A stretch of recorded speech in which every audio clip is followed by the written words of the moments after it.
gracias por estar aquí como siempre. Hoy estamos de estreno, tenemos una nueva sección que se llama En el cuerpo de, donde tendremos diferentes personas que nos hablarán desde el punto de vista de una profesión, un oficio, un estilo de vida, una condición de vida, todas tratadas desde la seriedad y el debido respeto que merece. De la misma manera te lo pido de tu parte. Recuerda que son personas como tú y como yo que nos están abriendo un poco de su vida para que tengamos información clara, información que te ayude a entender muchas cosas a ti y que sumen en algún sentido a tu vida o a alguien que lo necesite. Muchas gracias como siempre por todo tu apoyo en todo lo que hacemos. Y para inaugurar esta sección, hoy tenemos una invitada que nos va a hablar del TOC, trastorno obsesivo compulsivo. Este se caracteriza por pensamientos irracionales, teniendo como resultado comportamientos compulsivos. Si quieres saber más a detalle de esta información, te invito a que entres a mi perfil de Facebook para que puedas ver a detalle más de este tema. Pero mientras te invito a que me acompañes a esta entrevista.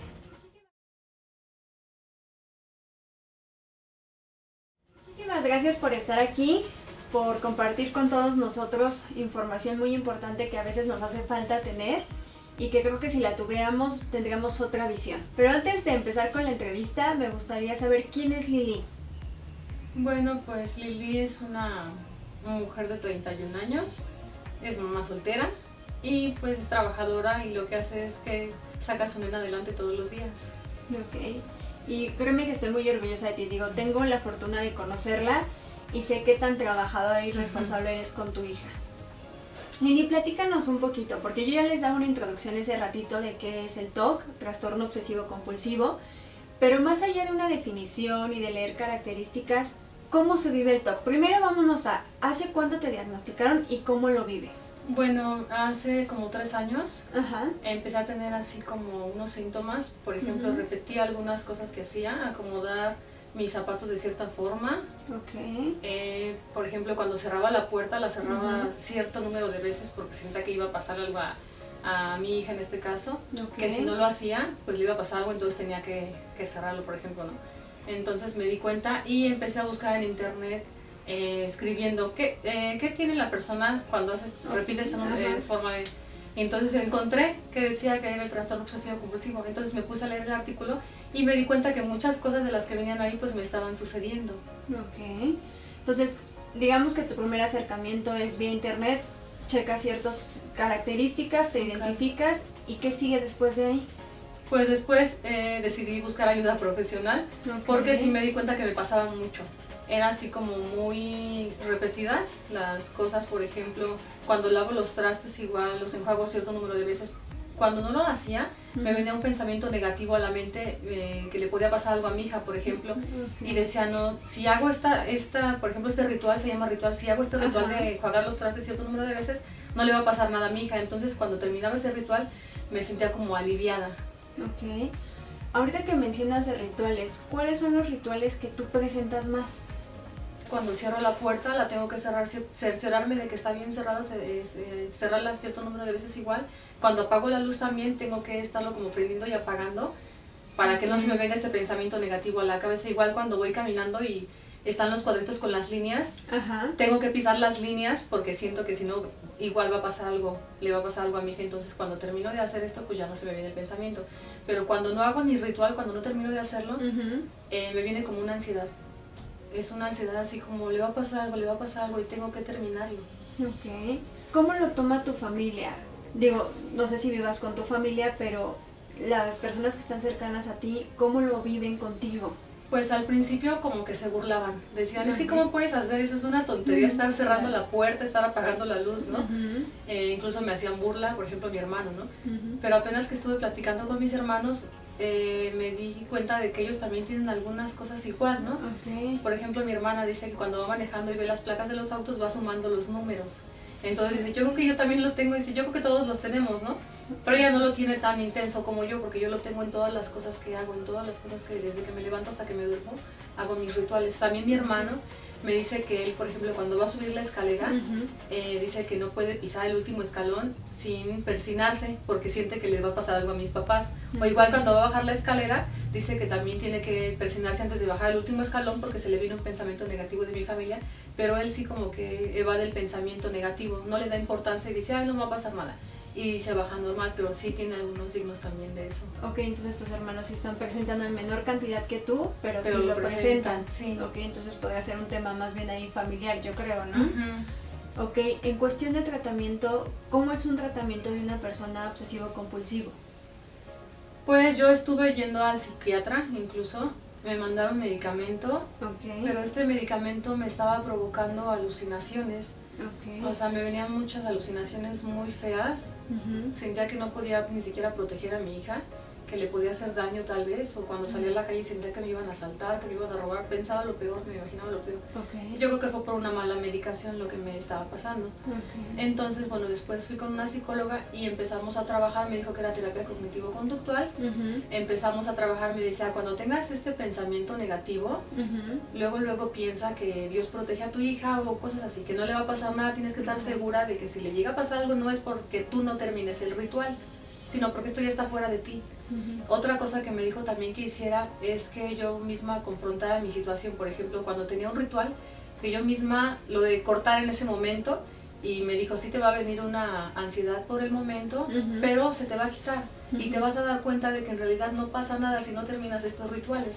Eso es lo que me estaba ayudando. Ok, fíjate que mencionas algo súper importante que yo creo que le pasa a mucha gente en muchos sentidos, que es el tema de la medicación. Creo que tenía que ver con una mala medicación que tú tuviste, por claro, lo que entendí, que en lugar de ayudarte te perjudicó mucho. Actualmente ya tienes un buen control en ese sentido, sí, sí, claro, te están controlando bien. ¿Qué tan difícil fue volverte a medicar y no tener este miedo de que va a pasar algo? Pues sí me costó muchísimo trabajo porque apenas me decían tienes que ir con el psiquiatra y yo decía es que me va a pasar lo mismo. O sea, si me mandan medicamento me va a venir otra vez las alucinaciones y, o sea, voy a tener miedo de hacerle algo a mi hija, entonces me costó mucho aceptar que tenía que tomar medicamento. Pero pues igual me explicaron que era otro tipo de medicamento, que el medicamento que me mandaron no era como el adecuado para lo que yo estaba presentando, entonces pues más bien fue eso. Ok. Lili, hablando un poquito de esta situación, ¿cómo lo vives en tu vida social? ¿Te afecta de alguna manera en lo social? Pues sí me afecta un poco, porque, por ejemplo, cuando estoy enfrente de las personas, siento que no puedo terminar mis rituales porque me vayan a criticar, me vayan a decir está loca o cualquier cosa, ¿no? Entonces sí como que me tengo que aguantar y a veces siento como que lo pospongo, o sea, lo hago cuando ya estoy solita, siento como que termino el ritual cuando estoy solita porque cuando hay gente no puedo hacerlo. Entonces sí me ha afectado un poco. Ok, ¿salir a lugares, convivir con gente en esa parte? No. En ese sentido, no. Ninguno. Ok. ¿En el tema de pareja te ha afectado de alguna manera? En el tema de pareja, pues, no, realmente no, o sea, lo he hablado, le he comentado lo que tengo, lo que me sucede, pero no me ha afectado como tal en pareja. En el sentido de, por ejemplo, de mi hija, sí me ha afectado bastante porque al principio mi hija veía que yo estaba haciendo este tipo de rituales y ella me decía, mami, por ejemplo, cuando apagaba la luz, la apagaba y la prendía varias veces porque sentía que lo tenía que hacer, por ejemplo, 7 veces. Si no las hacía a las 7 le iba a pasar algo. Entonces ella me decía, ¿por qué la apagas y la prendes, mami? Ya acuéstate. Y yo le decía, pues es que está mal el apagador, tengo que apachurrarlo, ¿no? Cuando cerraba la puerta igual, lo cerraba cierto número de veces y me decía, mami, ¿por qué lo haces? ¿Por qué lo repites? Y yo le decía, es que no sirve la chapa, tengo que cerrar bien. Entonces ella no se daba cuenta de esta situación, ¿no? Pero empezó a repetirlo, empezó a hacer las mismas cosas que yo y me decía, ay, es que ya ves, por tu culpa ya estoy haciendo yo también esto. Le decía, no, mi amor, es que no lo tienes que repetir. Y ya hasta fue cuando le dije, es que tengo esto, tengo el trastorno obsesivo compulsivo, entonces yo lo hago porque pues es algo que yo no puedo como controlar, ¿no? Pero tú no tienes esto. Entonces yo traté de explicarle de lo que se trataba y hablé con ella y le dije que ya no lo tenía, entonces ya pues parece que desde el momento que se lo conté, ya no ha repetido estas conductas que yo tengo. Ok, entonces fue más por imitación que realmente porque ella tuviera alguna condición. Sí, claro. ¿Esto es algo que te afecta en lo emocional, en tu autoestima, Lili? Sí, porque, bueno, a veces cuando estoy haciendo los rituales, de la desesperación de que en algún momento siento como que me trabo y lo estoy haciendo muchas veces, me pongo a llorar y me desespero y siento así como, ¿por qué me tocó a mí? O sea, ¿por qué estoy así? ¿Por qué no puedo controlar esta situación? Entonces sí como que me afecta un poquito, siento como que no soy normal.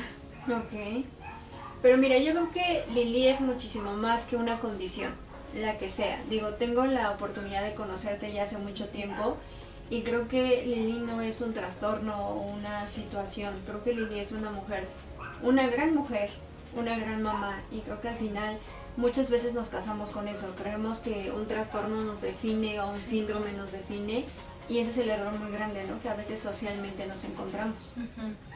Entonces, creo que eres muchísimo más que eso. Lili, ¿qué mensaje te gustaría mandarle a todas las mujeres o a todas las personas que nos están viendo, que a veces tienen un mal concepto, que no saben cómo acercarse a una persona que tiene cualquier condición? Tú que estás viviendo una condición personal que marca tu vida de algún momento, ¿qué mensaje te gustaría enviarles? Bueno, pues yo quiero decirles que si conocen a alguna persona que tiene alguno de estos signos o ellos mismos saben que les está pasando esto de repetir, por ejemplo, las cosas que hacen, que busquen ayuda profesional, porque esto se puede agravar. Puede llegar algún momento en el que ya no puedan controlarlo y pues sientan una gran desesperación. Entonces, también a la gente que conoce a alguien que lo tiene, que no se burlen, que al contrario pues se informen, sepan qué significa el trastorno obsesivo compulsivo y de cierta forma pues los apoyen, que no se sientan solos. Ese es el mensaje que les daría. Ok. Pues muchísimas gracias, Lili, por lo que acabas de compartir con nosotros. Sé que es difícil hablar muchas veces de estas cosas porque nos sentimos expuestos, juzgados, pero también creo que es importante que la gente tenga información de una persona que lo está viviendo, más allá de un libro, de un artículo, de una noticia, que alguien te diga, esta es la condición que yo vivo, esto es lo que muchas veces nosotros necesitamos, no que se burlen, que nos critiquen, que al contrario nos ayuden a sentirnos mejor, que respeten nuestros rituales, porque es algo que tienes que ir trabajando tú para sentirte mejor. Sí, y de hecho sí se puede disminuir, por ejemplo, esta ansiedad se puede disminuir, obviamente si tenemos una ayuda psicológica, si trabajamos realmente lo que nos están mandando a hacer, claro, sí lo podemos disminuir y sí podemos, se podría decir, controlarlo, pero sí necesitamos buscar ayuda, no podemos hacerlo solos. Así es, y eso es importante, reconocer que necesitamos ayuda. Y ya lo escucharon, si alguien se identifica con lo que ella está diciendo de hacer rituales, evidentemente no lo estamos manejando de si lo vives inmediatamente ya podemos decir que tienes trastorno obsesivo compulsivo. Al contrario, si te identificas con esta información, acércate a un especialista que confirme tu diagnóstico, que te diga qué sucede y te ayude a tratarlo como corresponde. Esta información es para que tú tengas pues información real, y que si sabes que lo necesita alguien puedas mostrarle este video y decir, mira, esto es algo que tú me has platicado, similar a lo que me has platicado y puede servirte. Claro. Entonces, Lili, nuevamente muchísimas gracias por tu tiempo, por abrirnos un cachito de tu vida, Gracias que creo que es muy importante y damos un mensaje bastante grande. Bueno, muchas gracias. Por nada. Y a ustedes, mis mujeres amadas, muchísimas gracias como siempre por estar con nosotros, por quedarse al final de este video. Ya lo saben, nuestras redes sociales, @mabelmujeramada, mis redes estarán igual apareciendo aquí abajo, y no se pierdan nuestro siguiente video. Muchas gracias por su atención. Bye.